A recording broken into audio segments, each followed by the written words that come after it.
I don't know why, but I feel off. Babe, I think you're just going through a spiritual awakening. This doesn't feel normal. Everything that I thought I knew about reality was wrong. Surrendering and trusting yourself is going to put you on your highest timeline.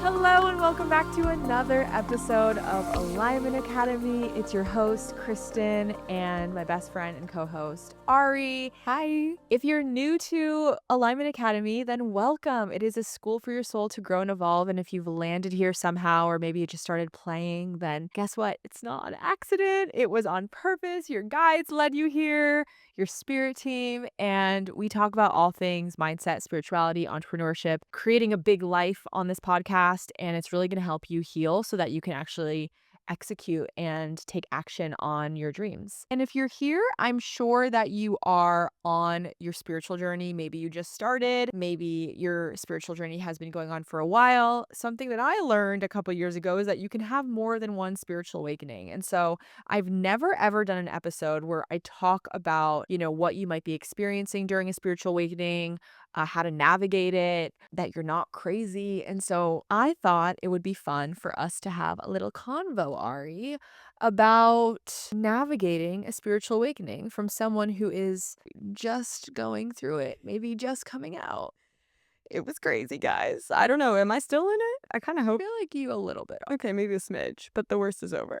Yeah. It was crazy. Yeah. But before we get started, Ari, I know you said you just started journaling. I did. Tell me about it. Yeah. Okay. So I've never been a big journaling girly, but honestly, I totally understand the hype. There's something so beautiful about taking the stuff up here and I'm pointing to my head if you're not watching this podcast and channeling it and actually writing it down.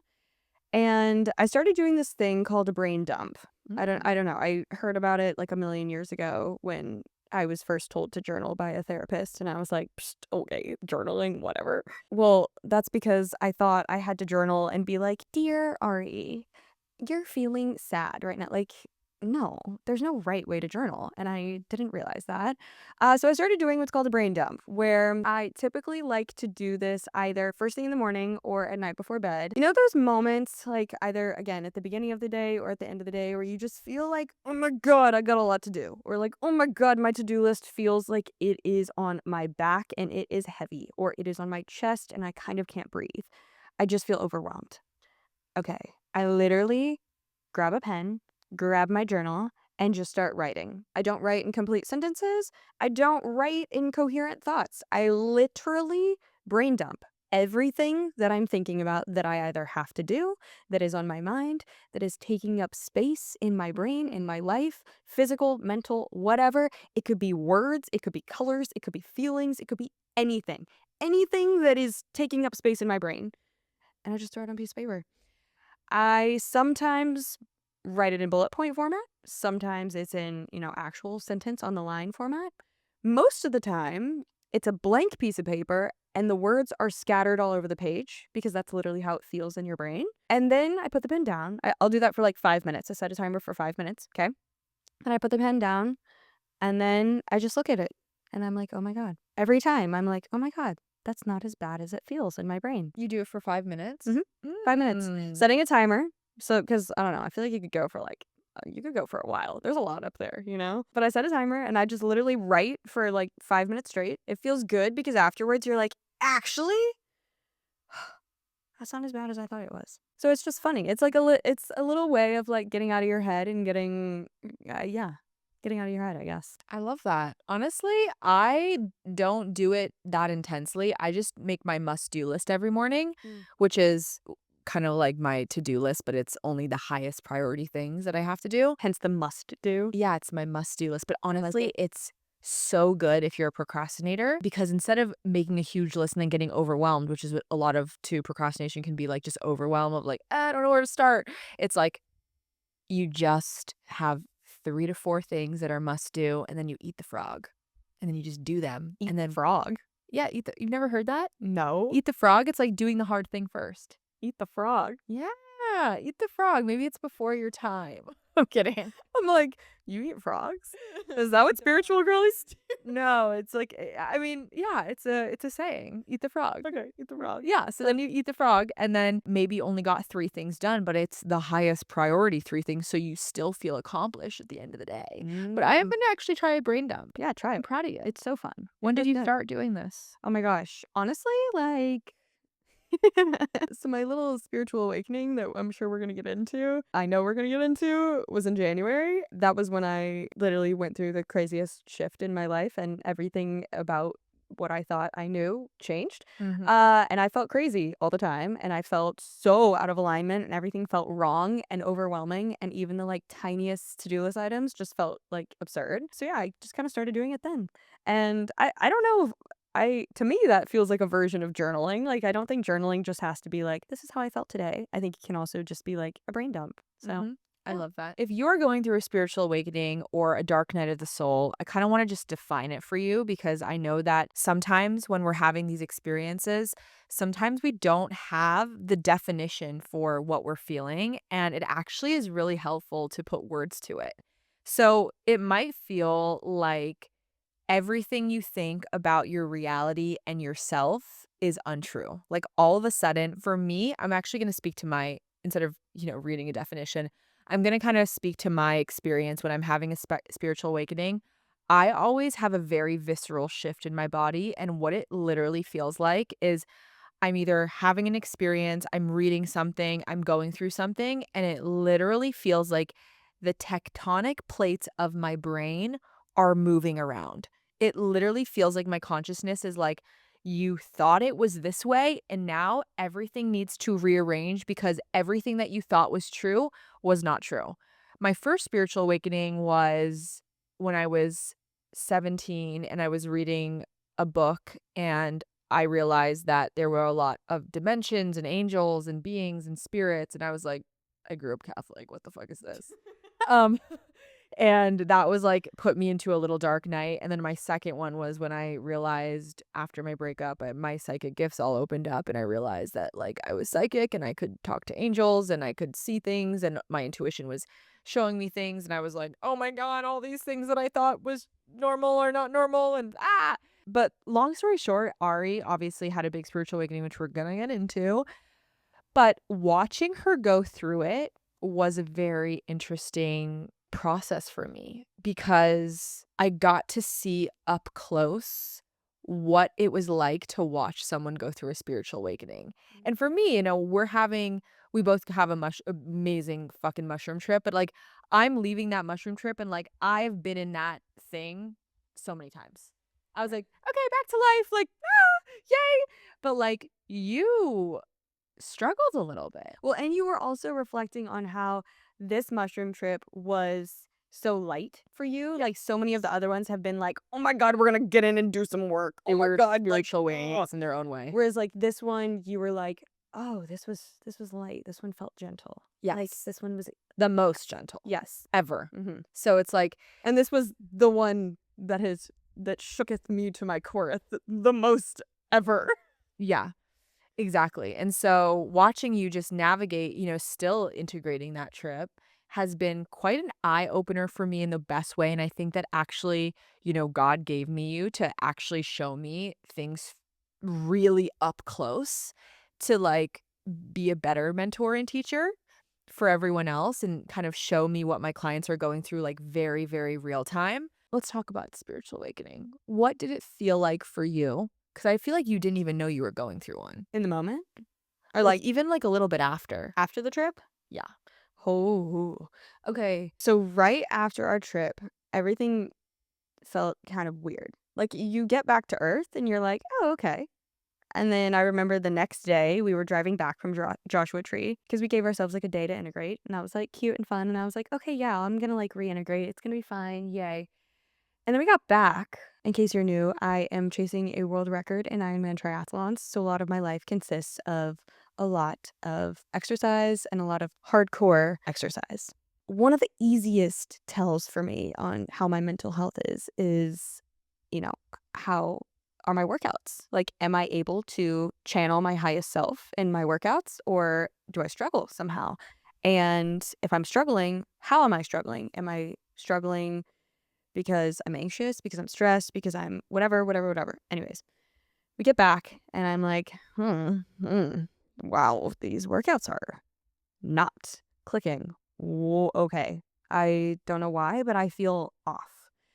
And I remember before I even like reached out to you about it, I was like, okay, you know what? Like, I'm a problem solver, I'm a fixer, I'm a doer, I'm a go getter.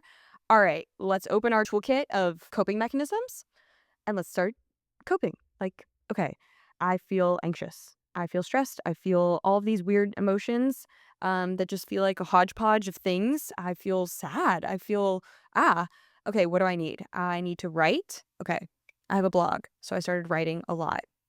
Okay, I want to treat myself, be kind to my body. I treated myself with lots of silly little lattes, silly little drinks, hot girl walks, the whole like be gentle thing. I went to the beach. I was like, okay, that's not working. All right, let's call some old friends. Connection. That's a big one for me. It's a big one in my toolkit. Connection. Ooh, that didn't work either. Do I speed up? So I started doing like, lots of my high intensity workouts. Do I slow down? Signed up for Pilates, did some yoga. That didn't work. That didn't work. And finally I was like, Kristen, oh my God, nothing is working. What is happening? I feel crazy. You said that a lot, like, "I feel crazy," like, "Something's wrong, oh my gosh." And I remember we were in my car, it dawned on me, I was like, "Oops, Kristen, this girl just got her fucking reality shattered, and you just don't even check on her?" Like, but, like, for me, it's just like, I forgot. I forgot that you had never had that experience, like, so much of Ari is so mature and her soul is so old that it really is watching her, like, more remember than, like it's not like this stuff is new, it's just, like, new right now, but then when she remembers, it's like, it's so integrated so quickly. So anyway, yeah, you were like, "I'm really Oh struggling." my God, it was when I picked you up from the Joe Dispenza retreat. Yeah. I picked you up. Oh, yeah. And I remember because Kristen was like on cloud nine because she had just gone to a Joe Dispenza retreat. And I picked her up from the airport and I was like, how was it? Oh, yeah. And she was like, oh yeah, it's amazing. Da, da, da. And she was like, how are you? And I was like, can you feel my energy? She was like, uh-huh. How are you, Ari? And I was like, I don't think I'm okay. And I don't know why. And you were like, yeah, I know why. And my bad. And I was like, you're bad. What did I miss something? Yeah. That was what it Okay, was. yeah, that was what it was. Mhm. And I was like, "Babe, I think you're just going through a spiritual awakening." Mhm. And we had this long talk, and I don't really know, honestly, the details of it. I was like, "I think it's really normal for you to feel anxious. I think it's really normal for you to feel lost right now." I'm going to make a quick assumption about you if you listen to Alignment Academy, the podcast, that ever since you were little, you just had this deep feeling that you were meant for big things in this world. You weren't here to be ordinary, but you were here to be a mover and a shaker. Hi, I'm Kristen, and same. Except for years, I was self-sabotaging because even though I felt in my soul that I was here to do extremely big things, I could not stop procrastinating, self-sabotaging, feeling massive amounts of imposter syndrome, and don't forget getting triggered as fuck every single day of my life. And honestly, I didn't know what to do. And then I found inner work. I found energy healing. I found all of the modalities that I still use today. The spiritual tools that I use feel like I found a hack to this universe. Like, the rules don't apply to me because I know how to shift my vibration. I know how to reprogram my subconscious mind. I know how to give myself any beliefs that I want to believe about the world, like money comes easy to me and the rules don't apply to me and I don't need a real job. These are all just beliefs that I believe about myself. If you're similar to me, you know you have a big mission, but you know it's also time to get out of your own way and heal your blocks for good so you can actually just take action on your mission. This is why I created Alignment Academy, the membership. Inside this membership, you are going to get everything from live coaching sessions with me monthly, all of my best-selling heart work meditations and hypnosises. You're going to get all of my energy healing activations to do energy work on yourself anytime you want. Not to mention, as soon as you enroll, you get a library of 9 past masterclasses and 8 on-demand meditations. But the very best part is the people in the community. This is some of the most heart-centered, amazing humans I've ever come in contact with. Honestly, people have made friends in this group. They've met up in person in this group. It's the place to be. This is seriously the only space on the internet that weaves quantum manifestation, inner work, and business to help you quantum leap in your soul's growth and your business growth. If you're serious about healing, getting out of your own way, and taking massive action this year, then join with the link below. See you inside. Vibrationally, I want to kind of just give an explanation of what happens when you go through a spiritual awakening. Okay, so your vibration, your thoughts, your beliefs, your view of the world is at one vibration. And then all of a sudden you have an experience, you have knowledge, you have a new way of being. And this new consciousness is not at this vibration, it's at this vibration. If you're not watching the video, I'm holding my hands up, so like maybe put the video on. It's like at a new octave. But this new octave has new beliefs. It has new people. It has new thoughts. It has new patterns. It has new structure. It has new routines. It has new everything. And so a lot of people think, oh, I want a quantum leap. I want to go through a quantum leap. What they don't remember with a quantum leap is that for a new reality to occur, the old one has to fall away. The old one has to crumble. And when that happens really quickly, which is what a spiritual awakening is, it's not a nice little uphill climb. It's all of a sudden you're here and then now you're at another peak in the mountain and like, it's like altitude sickness. That's exactly how it is. Thank you to my guides who just gave me that analogy. It's like you went up too fast and now you're sick and you're like, you have to adjust and you have to get acclimated to the new frequency. And so in that middle, that's what you were experiencing was like this shift of, oh my God, the people in my life are falling away, the thoughts, everything's blowing up. I don't feel good. I don't know who I am. This doesn't feel normal. Everything that I thought I knew about reality was wrong. Yeah. And it wasn't just like oh, it's not right. Maybe, babe, you need to get on the next path over, like the next lane over. It was like, no, no, no, wrong. But I'm not going to tell you what's right. Yeah. So tell me a little bit about the experience from your perspective. Like what were you experiencing in that time that I was away? Yeah. So I went through a breakup shortly after Kristen got back, but I went through, you know, questioning my relationship very heavily, which led into a breakup. I was dealing with a lot of family things like that were just changing and shifting like really rapidly. I think too with your family stuff, I think that you were finally seeing some personal internal patterns that you had never let yourself feel, Totally. that the mushrooms had brought out in you. Totally. I think that trip also like really, really, really showed me that I needed to let myself be emotional. I think we've talked so much about how I thought going into this world record Ironman challenge that I was going to be a better athlete if I channeled only my masculine. I sat on my feminine, like pushed it into a box, and I focused on compartmentalizing everything: emotions, thoughts, people, things. And actually, the reason why I'm able to step into the highest version of myself in athlete form is because I'm able to be this feminine, like channel my feminine and be soft and have emotions and not compartmentalize them, but feel them and feel them deeply. And that was a huge realization from this spiritual awakening and from that trip. And therefore, I was feeling a lot of emotion all at once for the first time ever. Like Mm. emotions that I had compartmentalized for years. And feeling so many of them at once, you're like, well, oh, at first you're like, Something's wrong. something's wrong. Like fight or flight really kicks in. And then you're like, okay, wait, I don't even know what I'm feeling. Like you can't even identify it. And then much less like trace it back to certain things. Like, you might be feeling anxious, but you're like, am I anxious because the sky is cloudy, or am I anxious because my childhood trauma is coming out, or am I like, you don't even know what to trace it to. I think another thing that was going on was really the only person in your life that you could kind of talk to about what had happened was me, and I was gone. Totally. Like, in your relationship, you couldn't really speak to it. I mean, Totally. in our friendships, like, with some of our mutuals, like, they were able to hold that space, Mhm.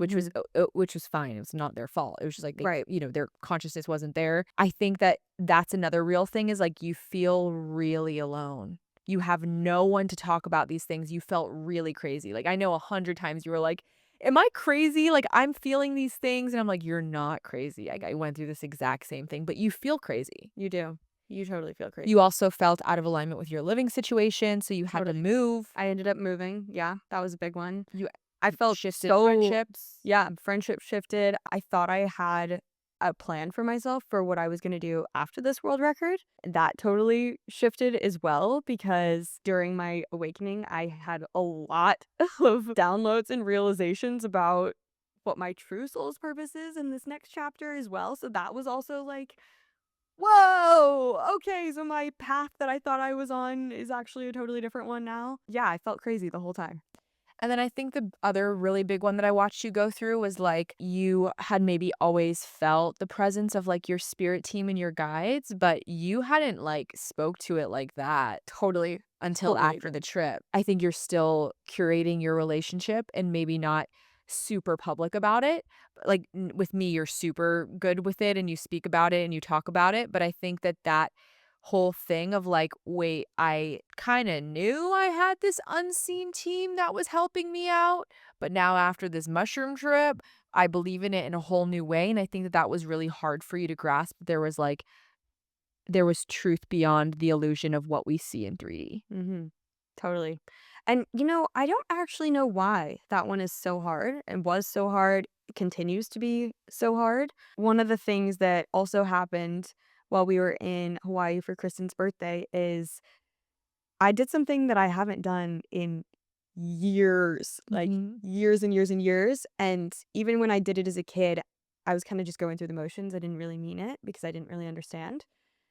But I prayed to God Mhm. for the first out loud. Let me say that out loud because I do it in my head all the time. I say prayers, I talk to my team of light, I talk to my angels by myself out loud, and when I'm in public, I do it in my head, but out loud in front of other people.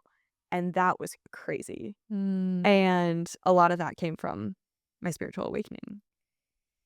Yeah, just, like, reconnecting with this thing. So, yeah, I think it's just, like, a lot of ego shedding. Mhm. When you're going through a spiritual awakening, again, it's these things, they sound so beautiful and we're talking about them in passing, like, "Oh, spiritual awakening," like, "Oh, building a business," like, all these things, like, sound like cute buzzwords, amazing. When you're in it, it's so much different. When you're in it and you're alone and you're sitting in your room and you're experiencing the discomfort, it's so different. So, how did you cope? What were things that helped you and are still helping you to rearrange your reality to fit this new version of yourself? Because the unfortunate part with consciousness is like, it's a lot easier. There's no going back. Right. You can't unknow what you know. Right.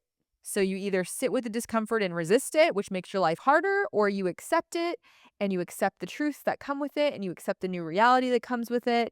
And that's actually what a lot of people struggle with is just the change. Yep.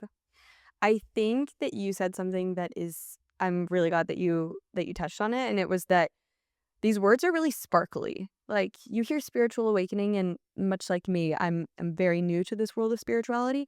I heard spiritual awakening, and I was like, "Oh my god, that's gonna be so fun. I can't wait for my spiritual awakening. Oh my gosh, that sounds so sparkly and fun and glamorous, and I get to step into a higher version of myself. Oh my god, how fun." Oh my gosh. Oh my gosh. Like, it's not fun while you're going through it because as humans, and like you can tell me if you think I'm wrong, I'm gonna speak truly just from my experience. I believe that as humans, when we are hit with that level of discomfort and change, we innately resist. It's very hard to let it in. But the word that really, really, really I was truly given this word during this awakening was surrender. Mm. And throughout the entire process, there's friction if you're fighting back, if you're resisting, but you literally have to surrender. And I don't mean like, you know, that means sleep all day and do nothing and quit your job and quit your life and be like, I give myself to you, spirit team. I'm going to do nothing. That's not what I mean at all. How I surrendered was, I'll give you a very tangible example. One of the things that came forward in my awakening was this concept of being more emotional, right? As I mentioned before, and not compartmentalizing all of the emotions. And how that showed up in my life after the fact was I would just randomly get emotional. And I couldn't explain it, but I would just randomly get emotional. And it was really off putting at first because I'd be in the middle of swimming, like a hard swim practice, and suddenly feel the urge to cry. And me, my human self, wants to resist hardcore and be like, You're fine. Put on the goggles, swim, go. Like, just swallow it. You're good. No, no, no, no, no, Ariana, that feeling doesn't go away. So, what I started doing instead is if that feeling would come, whether I was swimming, biking, running, whatever I was doing, I would just let it come and I would just feel it.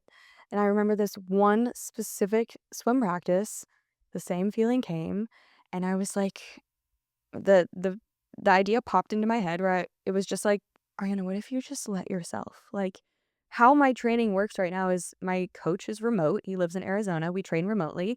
I train most every day by myself. So I'm by myself anyways. I'm just like in a pool with a bunch of strangers. It's not like I'm surrounded by a team. Well, I am surrounded by a team, but Not a a team of light. room anyway. Yeah, so that thought popped into my head and I literally took off my goggles, sank to the bottom of the swimming pool, safely, of course, and just let myself cry. Aw. And it was the strangest feeling of just like crying in the middle of a workout. And I remember I cried and I was like, huh, I think I can just keep going now. Put my goggles back on, had the best swim of my life. Literally, like, so when I say surrender, I mean like as you're feeling different waves, because it is such an ebb and flow, as you're feeling different waves of emotion, like continue on the path that you feel you need to be on, which like I did not feel like I needed to quit said world record. I didn't feel like I needed to like throw in the towel. Like I'm still on my path. I'm still on my journey, but surrendering to whatever was coming at me. Mhm.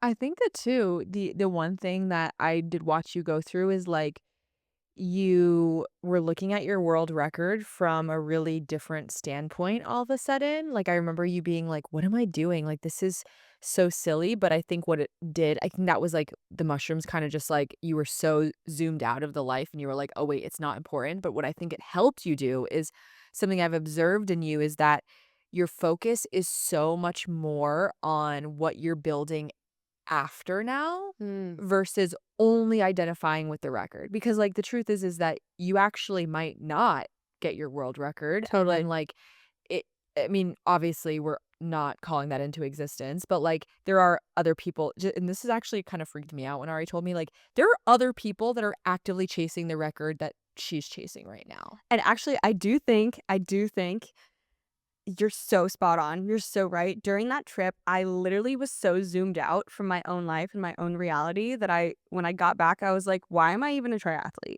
This is so silly. Why am I swim bike running? Like, why did my soul choose this path? This is so weird. Like, what? This world record? Like, why am I even doing this? And you can go back to our OG episode to understand more about me and my story. And there is very much a reason why I'm doing this. I didn't just wake up one day and say, I'm going to chase a world. Although I kind of did. But, anyways, sidetrack. I did very much zoom out and I feel like I was given such a gift of perspective in this most recent, in this spiritual awakening because I realized that it's not about the numbers, it's not about the times, it's not about this end goal, this record. It's actually about the person that I'm becoming along the way. Mhm. It's actually about the beautiful lessons that I am learning every single day when I wake up at 5 a.m. and I go and I train by myself. And all of these crazy obstacles that I'm overcoming in my own mind and in my own life and in this beautiful human experience that I am then going to be able to hone in on and utilize to help other people Mhm. down the road. And while I'm not in that place right now to help a million people, I know that what I'm doing right now is going to help me get to that place. And it honestly made me appreciate the journey that I'm on so much more. Like, I think I am now able to appreciate the little things. Like, oh my God, I used to hate the cold water first thing in the morning when I would jump into a pool. I can't say that I look forward to it, but I can say that I do have an appreciation for it that I didn't have before. My 7.5 hour workouts that I sometimes have on a Saturday, at one point I was like, "Oh my God, I feel like I'm missing out on so many things with the community that I'm working so hard to build in this new city that I've just moved to." I get to now, like, I have to go work out for 7.5 hours by myself, and I'm missing out on so much. And now I have an appreciation for I get 7.5 hours by myself with just my thoughts. I'm going to treat this as like the most beautiful meditative flow state that I Mm. can. And I'm going to learn about myself. And I'm going to let myself get uncomfortable and go to places in my mind that maybe I never wanted to go to before. Mm. That's beautiful. So, yeah. I love that. I love that. If you're enjoying this episode, then I have a quick offer for you. I would love to gift you my free meditation, Release Anxiety and Trust the Universe. And this meditation has been so pivotal for me when I was going through my rock bottom or when I'm going through a moment of uncertainty in my life. And I would love for you to try this meditation out absolutely free. All you have to do is rate the podcast 5 stars, go follow my podcast Instagram page at Alignment Academy Pod on Instagram, and then send me a screenshot of your 5 star rating or review, and I will send you the meditation, no strings attached. I can't wait for you to try it out. And now back to the episode. Ultimately, your spiritual awakening is going to require you to make some really uncomfortable decisions, whether it's ending friendships or breaking up with a partner. And I was really proud of how you navigated all of those because nobody forced you to do those things. There's a lot of people that stay in relationships that don't end friendships, that stay in things that aren't serving them. But I think that the more you resist what you can feel is right in your heart, the harder your awakening is going to be. And I think that the reason that it actually has let up for you is because you surrendered so much and you just were like, okay, okay, okay, fine, fine, fine, fine, fine. Mhm. That now you're still letting it unfold, but you're seeing how it actually feels better on the other side of all these Totally. things. And I think something else that happened that was so beautiful during this awakening is, like, I really learned to trust myself. Mm. Like, that gut feeling, that intuition you have about, like, I'm in a living situation that is no longer serving me. I love these people, but I no longer need to live with them. Listen to it. Literally listen to it. Trust yourself, because the minute you realize that surrendering and trusting yourself is going to put you on your highest timeline, the more likely you are to just be like, okay, let's do it. Like, yeah, it's uncomfortable. It didn't feel good by any means, but I was like, okay, I need to trust this. I need to, because I know that I am going to step into the highest version of myself if I do this. Yeah, and I think that ultimately, It's a true trust in the universe, trust in the process period of time.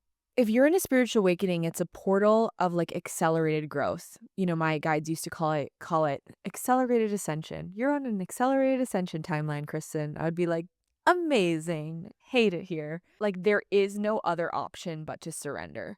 Well, there is another option, which is not to grow, but that makes it massively more uncomfortable. And then you don't get out of it what you could get out of it. Yeah, 1,000%. It's a choice. Mhm. It's a choice. But I think that ultimately, like if you are listening and you feel alone and you feel lost and you feel confused and you feel like no one gets it and you feel like you're fucking crazy and everything that you thought you knew is not right, I just want to remind you that nothing is wrong. Everything is right. You just need to zoom out like a tad and just see that everything is actually falling apart so more things can fall together. But we're in a 3D reality. Like things take time to build. Things take time to unfold and I just wanted to create this episode that so you feel a little less alone. Like it's normal for all your beliefs to be completely reconstructing. It's normal to feel lonely and like no one understands you. It's normal to feel like, oh my God, all of a sudden none of my friends feel resonant. My partner doesn't feel resonant. And I'm not saying blow up your whole life. I'm saying, do what needs to be done. Maybe your whole life does need to blow up. I don't know. I mean, I'm not going to say don't blow up your whole life if that's what needs to happen. But like what I'm saying is that God is not trying to make your life worse. It's only trying to align your life even more. But unfortunately, expansion happens through destruction. That's like the number one rule to this reality. If I wanted to expand out this room, how would I expand it? Through breaking down this wall. If I zoom in on that breaking down of the wall, I'd be like, wait, what's wrong? What are we doing? What are we doing? What are we doing? And then guess what? I would come back 3 months later and be like, oh my God, this podcast studio is so much bigger. It looks so much better. It's like 3 times as big as it used to be. And then you have the expansion, but in the middle is a destruction. And everyone is so quick to say, I want change, I want expansion, I want growth. And then the moment things get uncomfortable, they're like, wait, what's wrong? Oh my God, things are falling off. Is everything okay? And it's like, everything is okay. You just are going through a soul expansion moment. Mhm. So, Mhm. speaking of destruction, Ari, I think that one of the craziest things, you surprise me a lot. I want you to know that. Like, you surprise me with not only the speed you move at, but like you actually do the thing that I feel like sometimes I'm like, that's the obvious thing to do, but people are just not ready to do it. And I'm not going to say that that's what you need to do. But basically, I'm going to give you, can I tell the story? Tell it. Tell So it. we get back from You this guys better not judge this. we get from back from the trip, and Ari is just questioning everything in her life. And after a spiritual awakening, especially the people that are closest to you, if they're not on this similar wavelength, it feels hard to be close to them because you can't talk about the things that are now most important to you. And so the places that you need to be seen and you can't be seen. And so one of the places was just like her romantic partnership. He was an amazing guy, but I just remember asking you, is it still feeling really aligned? And it wasn't. It wasn't. It wasn't. It wasn't. And Nothing so big happened, and, nothing like, big. I wanna highlight that, like, there was nothing big that happened, there was no big, like, it truly, like, I went through a spiritual awakening and literally was just like, "Okay, this no longer feels aligned. He's a great guy. This is a great relationship. Everything about this is great, but it doesn't feel aligned." Which is actually sometimes when it's the hardest to leave Definitely. because there's nothing actually wrong. Mhm. It's still a little comfortable. Mhm. It's just not right. Mhm. And I think And that you can't always articulate why it's not right, which is the other hard part. people stay a lot in jobs and relationships when there's not quite something wrong, but it's also not right. Right. So anyway, from my point of view, would you prefer to tell the story, by the way?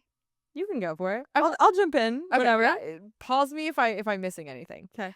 Yeah, we were talking about trusting your intuition and trusting yourself earlier in this episode. That's gonna come back in. Yeah, and so anyway, like I didn't like, beat the dead horse. I was just like, "Oh, okay, like interesting, like your relationship's not feeling aligned." But then he did come to visit and oh my gosh, forgot what happened. So this is the interesting thing about how Ari's guides speak to her. So as you guys know, she's a triathlon. She is so physical. Like when there is something wrong, when there's a person in her life, she will physically feel it in her body. Like she is the most physical person I know. I don't know how to describe it other than that. Mhm. It's crazy. My guides will scream at me through the physical in, like, the craziest ways, and this one was absurd. Okay. So my partner at the time comes in town to visit in person. We were doing long distance, and Oh my God. it was not feeling aligned, and my guides screamed at me in the most painful way, and I'm an Ironman triathlete. I am no stranger to the world of physical pain, okay? She was So violently sick from the minute he came into town. from the minute he came into town. Within 24 hours, literally less than 24 hours after he got into town, I had my head in the toilet, vomiting my brains out, like I had like vomited like 11, 12, maybe 13 times. The worst stomach, like, coming out the other end as well. Fever, like, high fever to the point where it was like, "Do I need to go to the emergency room?" Could not keep anything down. It was so, so, so bad. All of my housemates were like, "Is this food poisoning?" I was like, because when it's happening to you, you know what it is. Like, I was like, "Yeah, it's food poisoning." No, Did you know deep down? of course I knew. You always know, especially when your guides are screaming at you in the physical, like, you know. Wow. Yeah, crazy. So, my body was rejecting my partner, full on, Literally full on. full on rejection. And then the rest of the week that he was in town, I was still sick. I was not vomiting. I was not coming out the other end per se. No fever, but I was so nauseous. So nauseous. I don't get nauseous. That's not like a thing that happens to me frequently. So nauseous. I ended up breaking things off while we were in person just because, I mean, at the time, I had a feeling that that's what was going on, but, like, you're never really sure until you're sure. I broke things off in person, and he ended up leaving, and what do you know? I'm totally fine. Oh, I totally fine. I was like, single, single, and physically totally fine. Not nauseous, not sick, not anything anymore. Literally just went away. So that was pretty crazy. Yeah, and so, I mean, Oh, but we were gonna segue into South Africa. yeah, like, the thing is I think that the representation of what that meant, like, okay, so before that had all happened, we were both looking at your relationship as, like, a gift, like, you had wanted to do Road to Six, which is her Ironman world record, completely alone, and then this amazing man came into her life, and he is remote. He is also really in a place of his life where he could be fully dedicated to Road to Six, and so I think that at first, like, we were both like, "Oh, it's a beautiful gift, like, this Mhm. person's supposed to be in your life," and then I think, unfortunately, your frequency hopped too quickly and you, like, he vibrated out a little bit. Right, which was crazy. Yeah, and then what that meant for you, though, was so big, which was that now all these races which he was going to come to across the world, he was gonna help set up her bike, get the course, drive her around, all these things. Now she's going across the world alone. Alone. So, before I broke things off and, obviously there was not an alignment there for a second, one of my biggest hesitations was because I was so afraid because I knew ending things with this person meant that I would have to do the rest of this record alone, and I was like, "Oh my god. Oh, that's really scary. That's really, really scary." That means that next continent that I was flying to compete was South Africa. Alone. Alone. That's a 35-hour travel journey by myself, get there in a foreign country by myself, have to race a full Ironman by myself. And after you race a full Ironman, it's not like running a 5K. Like, I lost 5 toenails. My hair was a wreck. I got stung by jellyfish. I'm covered in the most gnarly sunburn. My whole She can't body is walk. peeling.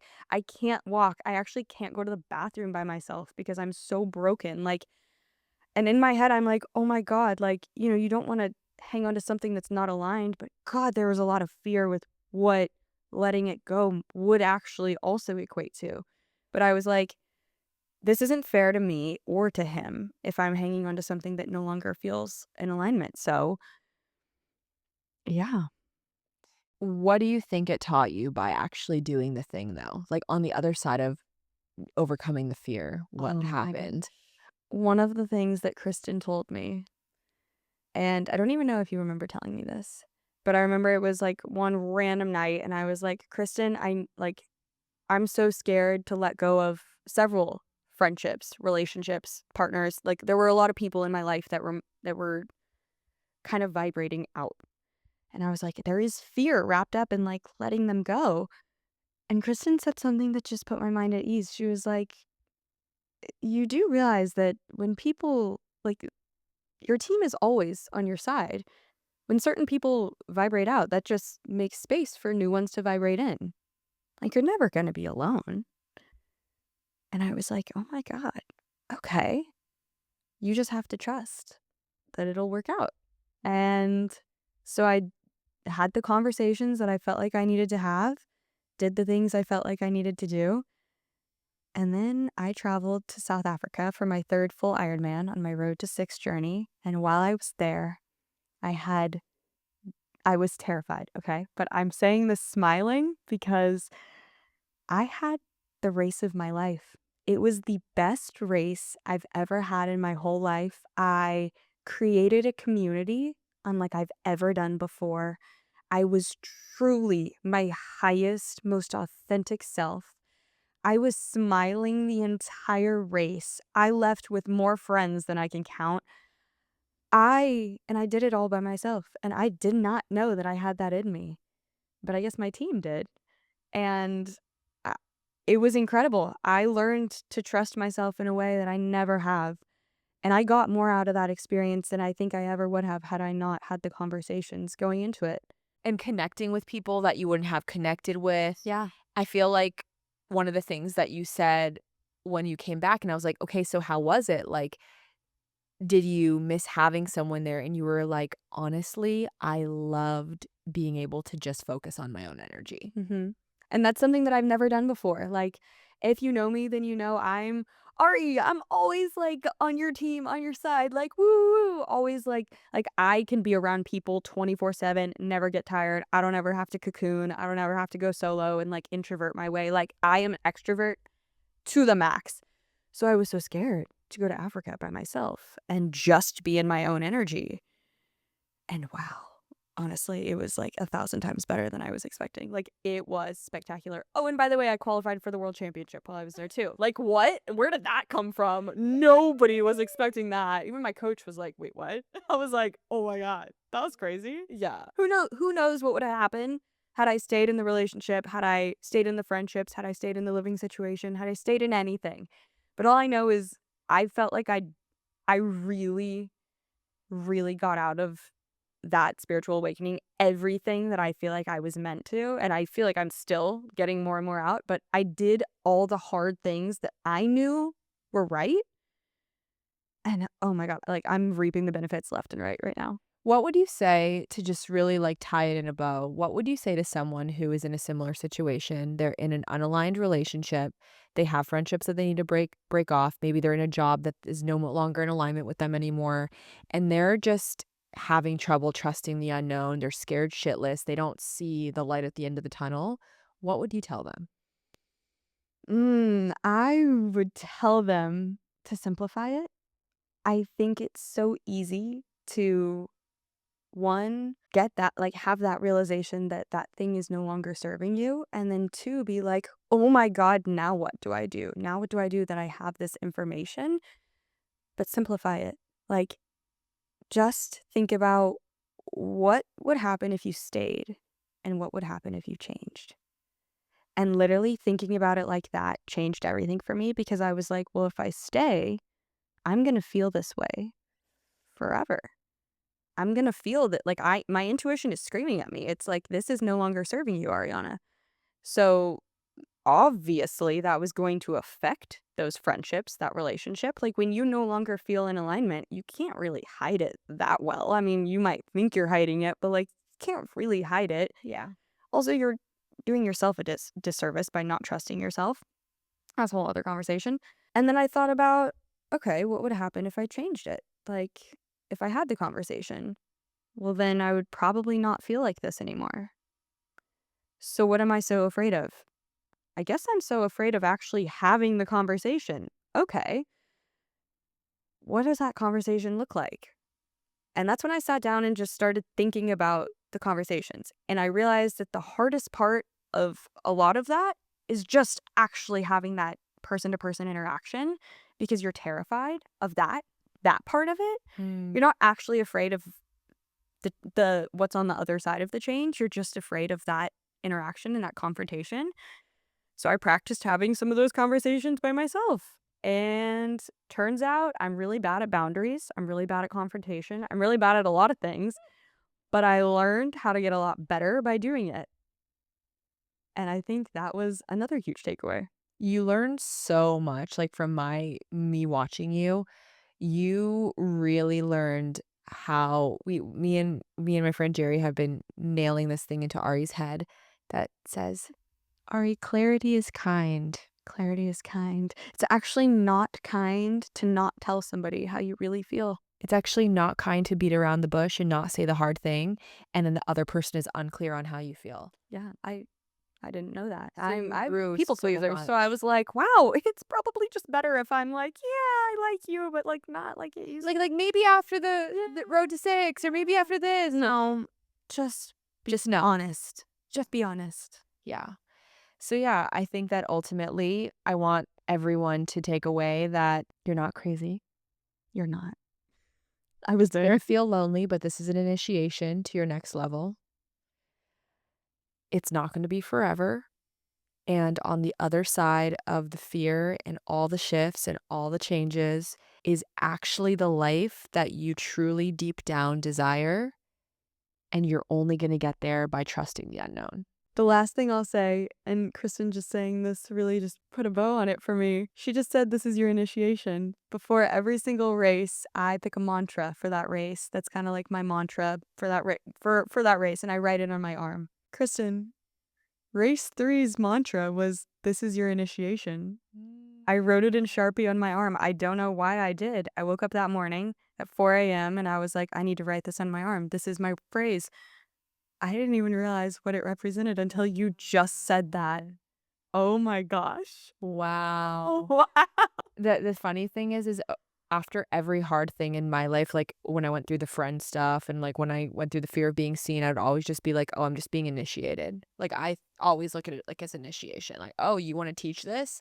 Got to go through the most intense depths of it so you can actually understand it. Right. So it's like you sometimes want to have a big crazy, massive life, like you're going to get initiated in ways that are going to be uncomfortable and hard, but how you move through those determine if you get that thing on the other side. It's beautiful. Hmm. I love being human. Yay!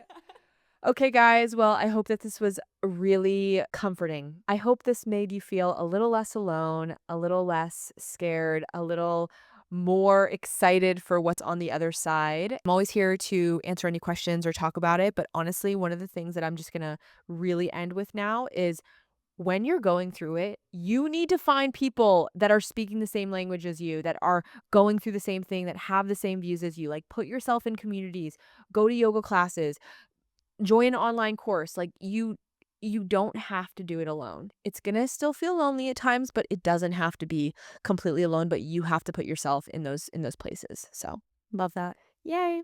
All right, guys. Well, we will see you on the next episode. Bye. Bye.